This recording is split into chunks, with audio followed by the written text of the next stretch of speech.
San Diego has grown up. When I moved here, there was like nothing here. I put one song on, whatever it was, Duke Devon Ocean Drive, like a barely like even like house electronic song. People were like, what the fuck is that?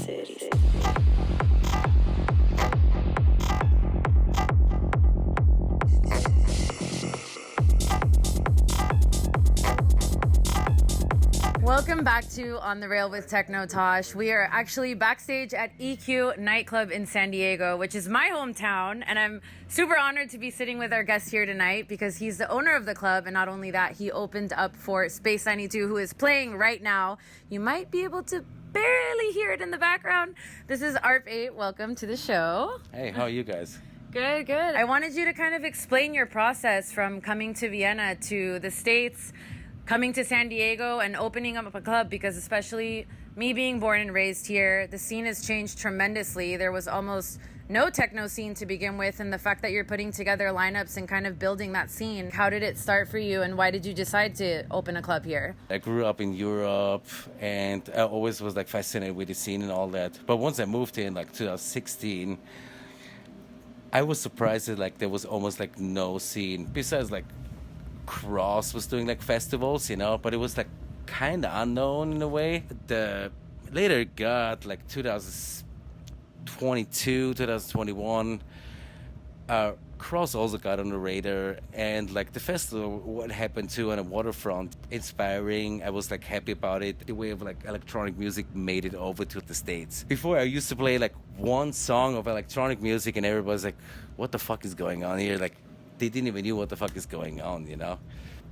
Then after COVID hit, more and more people were like throwing underground parties and playing more electronic music. And that's where I discovered people keep growing up, especially people who just turned 21 during COVID who wanted to go out. But there was like no club open, no scene available. And all like underground raves were doing techno, tech house music. Once I took the place over here, I wanted to create like a new space for people who think a little bit different. I have like different events here, you know, like Monday night. I have like a Blue Monday night, synth, vinyl, 80s music. I do love all like the outsiders, people who are like think they're not fitting in everybody's category, you know. Who like a lot of people too, who like listen to like techno, mostly like probably ADHD people, you know, like liking the layers, you know. Sabbat was like a goth night, you know, like just giving everybody like a home here, you know. Everybody who's weird, I love to just give them a home. I also have like no judgment about like sexuality, what you identify, what you love. Like, I don't care. I just love like everybody to be like one, you know. I'm super happy to hear that because, again, being born and raised from here, not really seeing a massive electronic music scene. And if it was, the predominant scene was in EDM.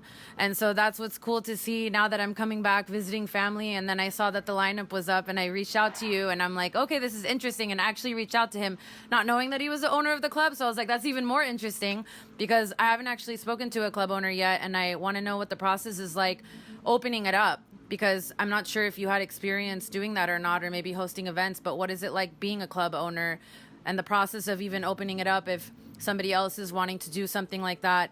Maybe if you have any advice or kind of some of the struggles and benefits of, you know, or the positive things that have come out of starting this project. It was definitely like harder time to like open up. It took over like a year almost ago. I do now know we live in a little bit of hard time, you know, like affording everything, like economy kind of issues and all that stuff. I used to run another club before, but was more on like the mainstream side in a way. That always works like a little bit easier, especially in San Diego. Like it's more like on the safer side. But I also wanted to like introduce people in San Diego to like different music, different vibe, or different like styles of music, you know, especially like in techno, acid house, hard techno vibes and all that. I know San Diego is like, it takes a little bit longer till like people accept it. I think if you give them a chance to like show what actually going on, they are like very positive, receptive to it, you know.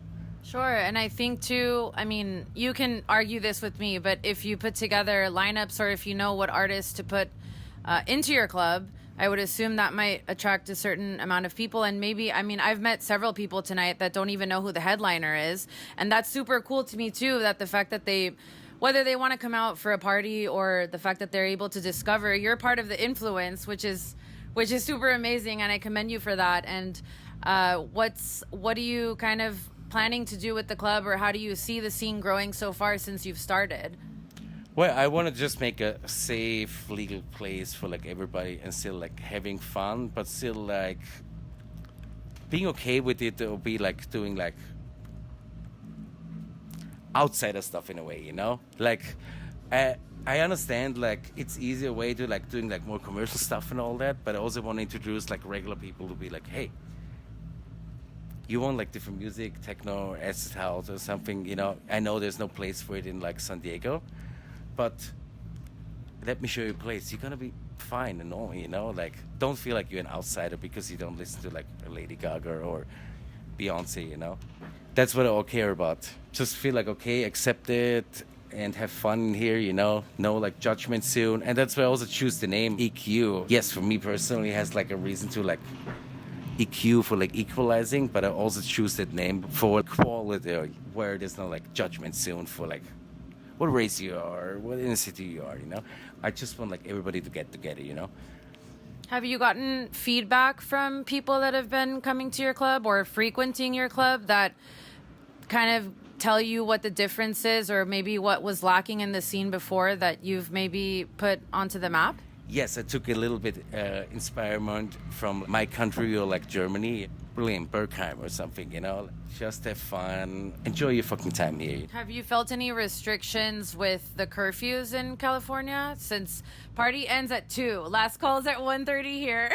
Well, I'm always accepting the law. I even close like 5 or 10 minutes before to don't cause like any like issues or fights or anything else. And I think it's an important part for me too. I don't want any fights and all that. I will follow the law, whatever is going on. Sure, and that's the thing too, like some of the places that I remember at least more than 10 years ago, now it's 2024 going into 2025, that, you know, some of the places that were playing some of the electronic music or some of the like really weird experimental stuff is like you got to go through a back door. It was probably an illegal party sort of situation in San Diego, and I don't think there was too much of it.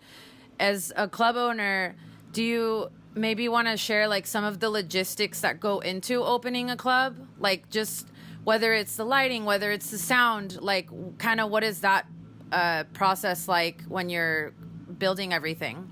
Yeah, I mean, I'm a tech person. I got my degree even in like engineering. I do understand the concept of what like people want, you know, like how the music has to sound, like how the lighting has to look like. Even like the air conditioning, you know, like everything comes together. A lot of stuff I did was like learning by myself too, but also having like people who are like interested of doing that too. So you have a lot of support, I'm sure, in San Diego, and I'm sure through connections that you've made your network here because you've been here for quite some time. And I know that you have, is it a partnership with Crossed? Because Crossed Festival is one of the biggest festivals in San Diego. And we've been seeing like massive headliners. Like now I want to come back home for New Year's Eve because the party looks so good. And I'm like, what are all these DJs doing in my hometown, you know? So it's cool. And I know that you have like the light up sign. Maybe you want to talk a little bit about your partnership with them or what you do. And I know you have parties coming up. I took over last year in October, but I wasn't able to like actually do any events till January 1st. It was like in March already when I got interest from Cross to like throw events here. I was like actually surprised that like Cross already wanted after 3 months, because personally I didn't felt 100% ready or already go like that, you know. Cross is still like one of like the biggest festival in San Diego. I like the quality, I like the professionality too, and it's also very cool to work with well-known DJs, and I also want to provide always like the quality what they want. I look up to those people or who they book up to, and I always want to provide like the best experience. And tell us a little bit about the partnership. Like we have the New Year's Eve event coming up. What does that look like? Like you guys are throwing events during the weekend that Cross Festival is happening. You're doing afters, or yeah, we're gonna do for like New Year's after party at 6 a.m. It's gonna be a great night. It's like also a challenge to like work with those like big name DJs. I know the expectations and what they expect, or like tech writers what they want, or hospitality. I always love to like, give like 110% to be like provide that, but it's also like a challenge too in a way to be like, okay, you're gonna provide that. If you're gonna make that, it's like they're gonna be happy. Okay, that's like actually a nice feeling. Sure. Like it's like nice to work with them together to be like, wow, see, I work with those well-known DJs who like play actually like big festivals. 5,000-6,000 people are in a warehouse. They come to this small actually club in San Diego. It's a great club. It's my first time here. We had a great time, and he, again, as I said at the beginning, opened up for Space 92, who's still playing right now and closing out the night. And going into your project, ARP8, tell us about how that started. I know that you said you've been DJing for a long time, and now you're DJing, I don't know if it's just techno, but maybe tell us a little bit more about your project. I've been DJing for like 4 years. I always have adapted to it what the people who book me want. So I see it as a challenge. Whatever it is, I need to play house, I need to play vocal house, pop, even learning hip hop, you know? Or like, okay, I'm gonna close out for this person. I love to adapt to it, and it's like the challenge what I love. Even for like cross or something, you know, like, okay, this DJ is gonna open, right, I'm gonna keep that or try to stay in that vibe what the DJ is gonna be playing afterwards of me. You know? I'm not scared of playing whatever genre, but I love it too. And it's basically like, for me, it's more like a free time, you know, when I DJ. Like most of the time I have to do like office stuff, payroll stuff, you know, like bar management, you know, like building stuff and all that. The DJing part is actually my like hobby, or like I see it as more as like a free time. Yeah, and I was gonna say, especially in this industry with electronic music, so many artists are pretty adamant about sticking to their genre, or some people are like purist in techno or purist in trance. So it's actually cool to hear from somebody like you that you're open to playing different formats, not just necessarily one. I'm not sure if production has a role with that too, because of course certain artists are producing a certain genre, so that has something to play into it.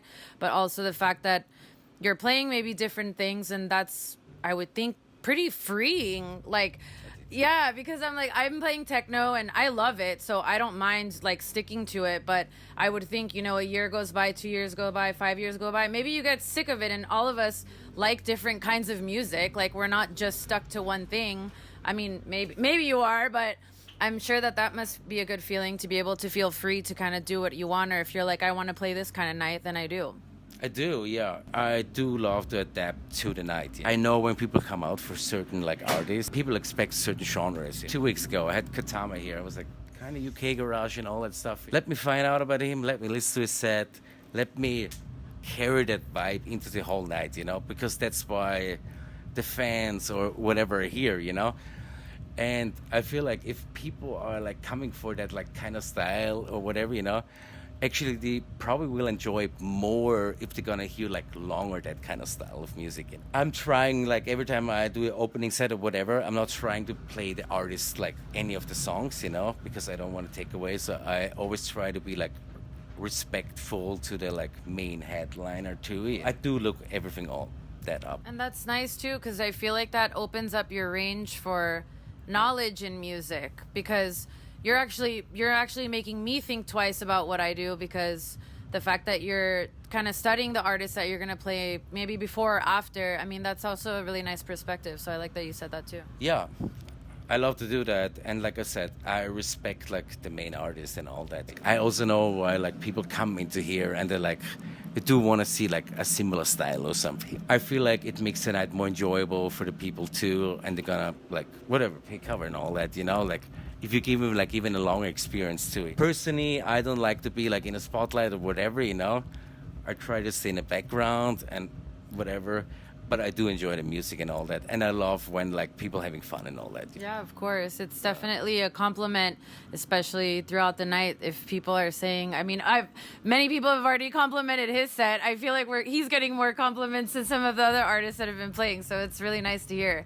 And pleasure to be able to have a chat with you. Yeah. If you have something to say about bookings, couple tidbits for people that might want to play in San Diego, if you maybe have some advice not necessarily in your club, but in San Diego in general, and then of course here at EQ, if you have any suggestions for people that maybe are looking to get booked.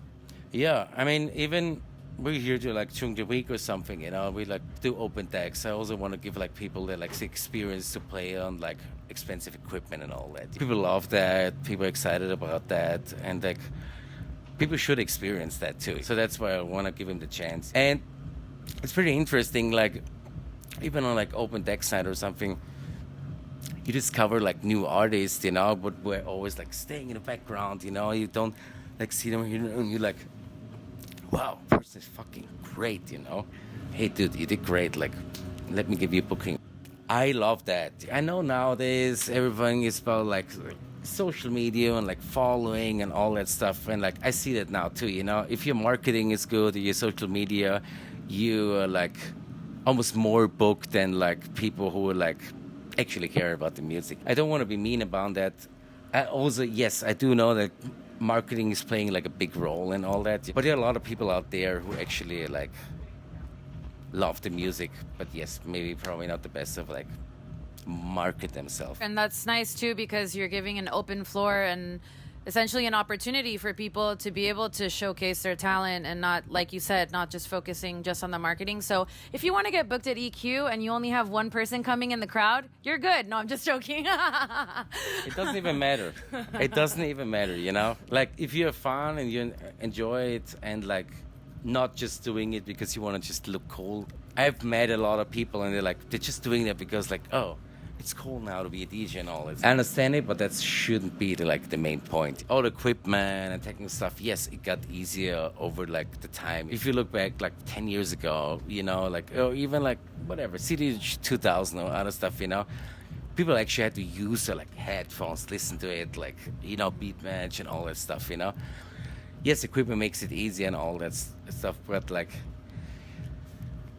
I appreciate more the people who like actually like interested in it. I respect that tremendously. And if you have few things that you want to say about the scene in San Diego now that we're going into 2025, how would you like to see the scene grow here? Because you're obviously a part of it, influence, whether you believe it or not, you are. So, well, I hope people are like open for it. And yes, San Diego has grown up. When I moved here, there was like nothing here. I put one song on, whatever it was, Duke Devon Ocean Drive, like a barely like even like house electronic song. People were like, what the fuck is that, you know? And now like everybody's open for it. I do love the growth of like San Diego, how they grew up and the accepting to it. That's pretty impressive, especially here, you know. I'm happy with the scene in San Diego, and I'm happy it's gonna grow more. But I think San Diego's on the right way. Yes, it's always a little bit slower here, but it's gonna happen. You're gonna carry it through. You're gonna carry it through. One of one of the many. Yes, I'm trying it. If the people love it, I'm all down for it. Thank you so much, ARP8, for joining us here at On the Rail. And we'll see you guys soon. And we'll see what San Diego looks like in the next 5 years. Yes. Thank you, guys.